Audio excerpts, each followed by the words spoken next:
Hello my dear friends and welcome to StudyIQ. I am Joy and today in this lecture we will be continuing with the strategy for New India at 75 document which is provided by NITI Aayog. This will be lecture number 2 in this series and this will be the last lecture in this series. Those who have not watched the first video, please refer to the first video on strategy for New India at 75 which is available on the StudyIQ channel and also on my Facebook page. But before we continue, let me take a minute to discuss the brief of what we have learned in the previous lecture.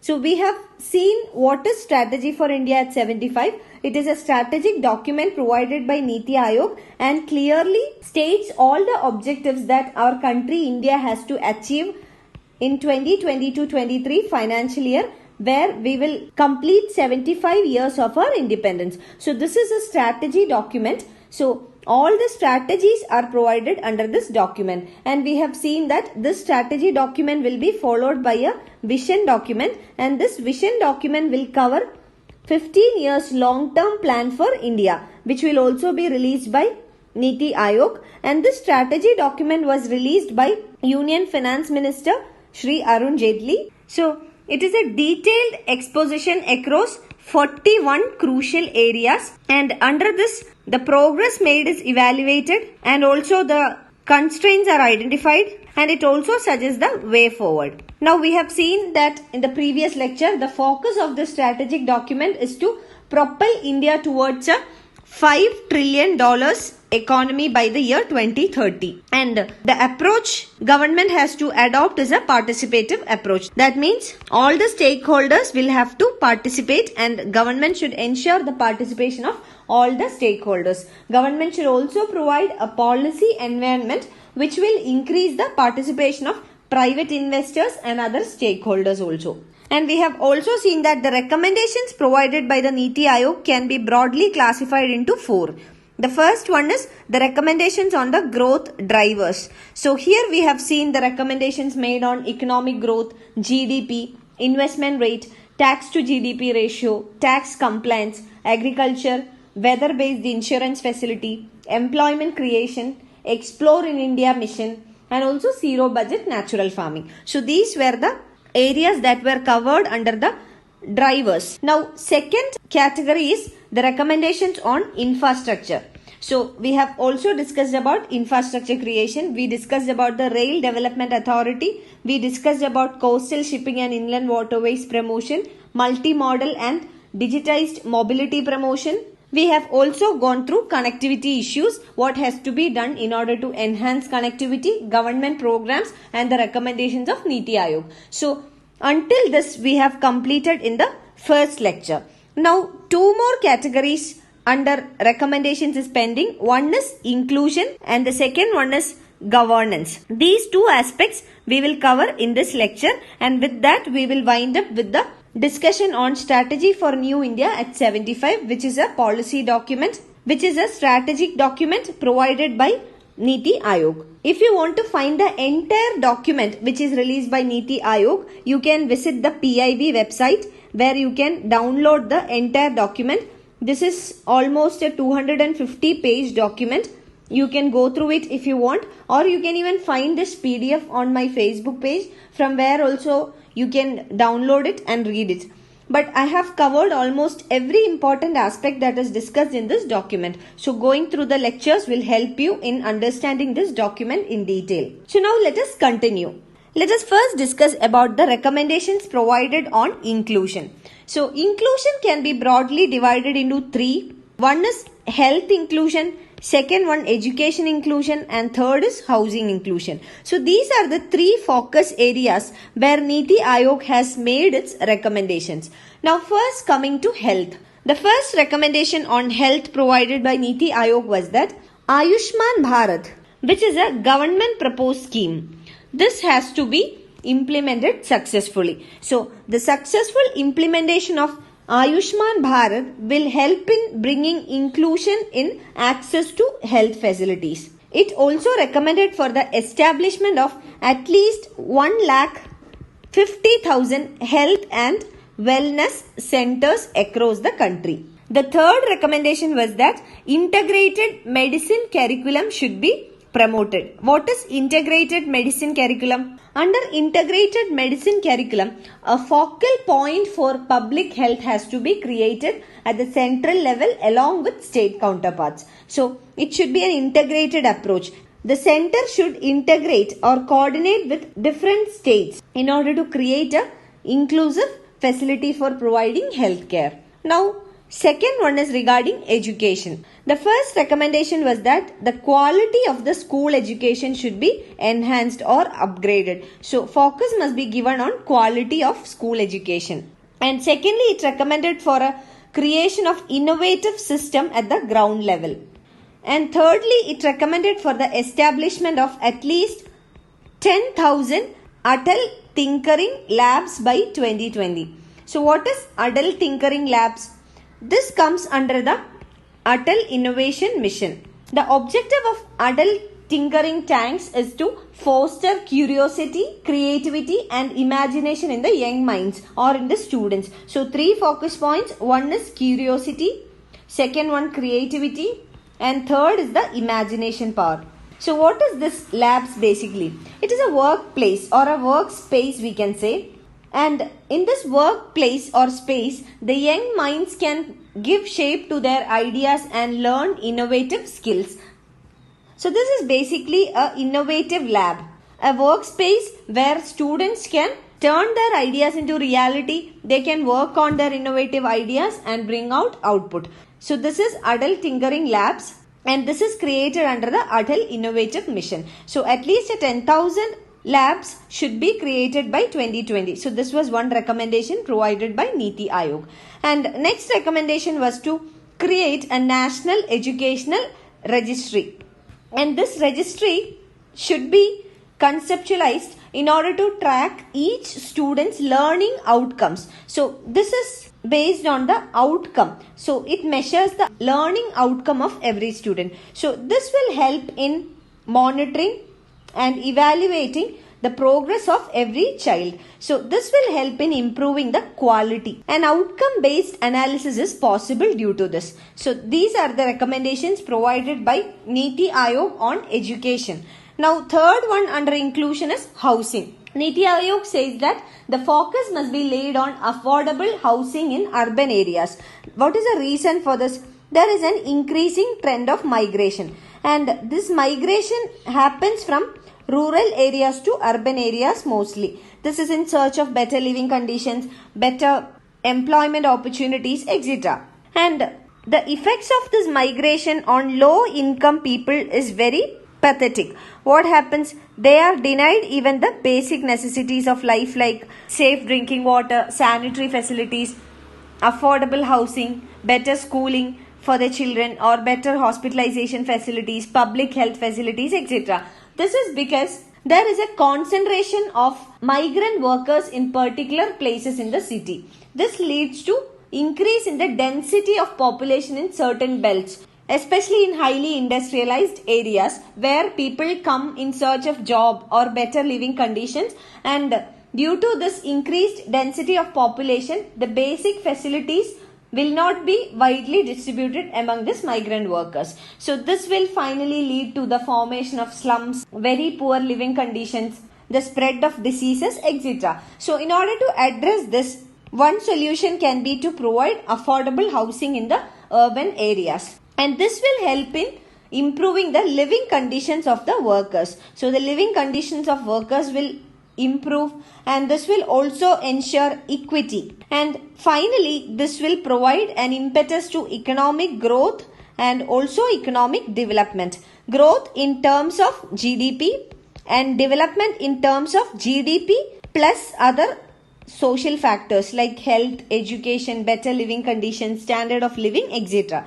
So when these workers have a better living condition or when they have better access to basic necessities of life, they will be more productive and this will increase the productive capacity of the workers or the human resource. This will lead to increase in the output, which leads to increase in the GDP of the country.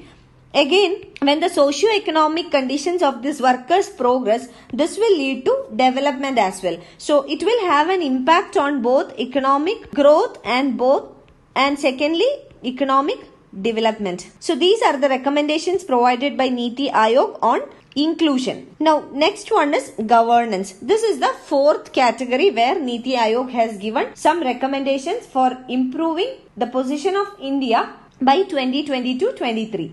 The first recommendation provided on governance was that the recommendations of the second ARC or the second Administrative Reforms Commission needs to be implemented before appointing a successor for it. That means before appointing a third Administrative Reforms Commission, government should implement the recommendations of second ARC. Now briefly about the second ARC or the Administrative Reforms Commission. The Government of India constituted the second Administrative Reforms Commission in the year 2004, and the purpose was to review the public administration system in the country and to suggest reforms for improving the performance of the public administration in the country. And the second ARC submitted in total 15 reports for the consideration of the government. So these reports were on right to information, human capital, crisis management, ethics in governance, public order, local governance, capacity building, combating terrorism, social capital, personal administration, e-governance, state and district administration, financial management, etc. So these were all some of the reports submitted by the second ARC. And this was under the chairmanship of Shri Veerappa Moily. So NITI Aayog recommended that government has to adopt the recommendations of second ARC before moving on to a third Administrative Reforms Commission. And in short, you will be able to find the videos on second ARC recommendations on StudyIQ channel. Currently I am working on the second ARC report. I am working on all the 15 reports, and within a few days the lectures on second ARC will be available on StudyIQ channel. You can access them, you can go through the videos, you can learn about the second ARC, and most importantly the 15 documents or 15 reports submitted by the second Administrative Reform Commission and the recommendations made by the Commission. This will be available soon on StudyIQ channel. Now the second recommendation regarding governance was that the backlog or pendency in the courts needs to be addressed. A major problem in Indian judiciary is the pendency, the number of cases that are pending with the Indian judiciary. So this needs to be resolved. Thirdly, Arbitration Council of India needs to be created. So this was one another recommendation of NITI Aayog. ACI or Arbitration Council of India has to be created. It has to be an autonomous body, and the purpose of ACI or the Arbitration Council of India will be to grade arbitral institutions and accredit arbitrators. Arbitration means settlement of a dispute. So Arbitration Council of India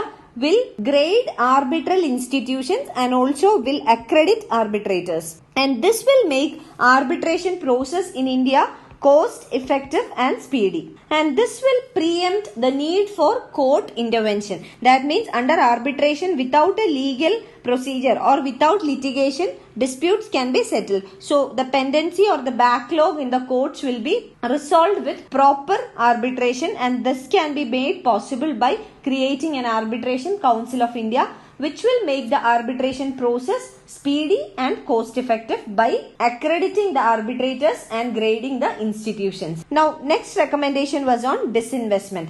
What is meant by disinvestment? Disinvestment means selling government shares in a public sector undertaking. So the shares of the government or government held shares in a PSU or public sector undertaking will be sold under disinvestment. Now the recommendations given by NITI Aayog. Government will have to offload its stake from 8 non-strategic PSCs. 8 non-strategic or non-important, less important PSCs or public sector enterprises were identified by NITI Aayog, and it recommends that government should offload or disinvest from this PSCs. Government should sell the shares to the public, and this will help in attracting private investment and will contribute to the exchequer. So by selling the government shares, the private investment in the PSCs will increase, and government will also receive some revenue in the form of disinvestment. So this will add to the exchequer of the government. So this revenue received or the receipts, the capital receipts that the government receive from selling the government shares in a public sector undertaking can be used for making other important public investment. For example, social development or social sector initiatives. So, that is what is recommended by NITI Aayog. Disinvestment from less important PSCs must be made, and this will improve or enhance the private investment in this PSUs, and the proceedings of this disinvestment can be used by the government in other important sectors like health, education, etc. Now regarding Swachh Bharat Mission. So Swachh Bharat Mission is a nationwide campaign in India to clean up the roads, streets, infrastructure, etc. So NITI Aayog recommends that the scope of this mission needs to be widened. So how the scope needs to be widened in the sense that it should cover initiatives for landfills, plastic waste. Plastic pollution is a major cause of concern compared to other forms of pollution, and it should also include municipal waste, and it should also focus on generating wealth from waste. This can be done by recycling. For example, the plastic waste, this can be recycled. So wealth can be created out of this waste. Now under governance, next focus point is on bio-toilets and biodigesters. What is a bio-toilet? Bio-toilet is an environmental friendly toilet system. That means there is biological decomposition of human waste, and this will reduce the human excreta or the solid human waste into biogas and water. So NITI Aayog suggests that there should be an improved use of bio-toilets and biodigesters, and in order to enhance the use, this should be excluded or exempted from GST, and this will help or encourage its large scale adoption. So this is a kind of incentive or subsidy provided. That means these bio-toilets or biodigesters are exempted from GST, and this will make it cost effective. So there will be a wider adoption of bio-toilets and biodigesters. This will have a positive impact on the ecology and environment. Now coming to rag pickers and small sanitation workers. NITI Aayog recommended that they must be provided with high monetary compensation and social security benefits. There should also be a reduction in the burden on landfills. Now the next recommendation was made on priority sector lending. What is priority sector lending? Priority sector lending means a portion or a percentage of bank's total credit must be provided to a certain group of sectors. Then this group of sectors is called priority sector. So in India, the priority sector lending is set at 40%. That means the commercial banks will have to provide 40% of their total credit to sectors that fall under the category of priority sectors. And what are this category? Agriculture is an important category under priority sector. Again is the exports, housing, education, renewable energy, small and medium entrepreneurs. So all this category or sectors fall under the priority sector. So a 40% of the total credit of the banks must be kept apart for priority sector. Now what is the recommendation of NITI Aayog? NITI Aayog recommended that solid and liquid waste management projects should also be covered under the priority sector lending. This will make the credit more accessible for such projects, that is solid and liquid waste management projects. So they will receive more credit through the priority sector lending scheme, and this will make a wider or larger adoption of such projects. So this will also have a huge impact on the environment, health, and also on development. So these are the recommendations provided by NITI Aayog on governance. So we have learned all the 4 categories: inclusion, governance, drivers, and infrastructure. So this is all about strategy for New India at 75 document. This is a NITI Aayog made document. You can find it in the PIB website. I will also upload it on my Facebook page. You can download it from there also. This is almost a 250 page document, and I have covered almost all important aspects that is discussed in this document in these 2 lectures. So those who have missed the first lecture, please find the first lecture on strategy for New India at 75 on StudyIQ channel. Please watch that lecture as well in order to get a complete understanding of this document. Thank you. I wish you all the very best for your preparations.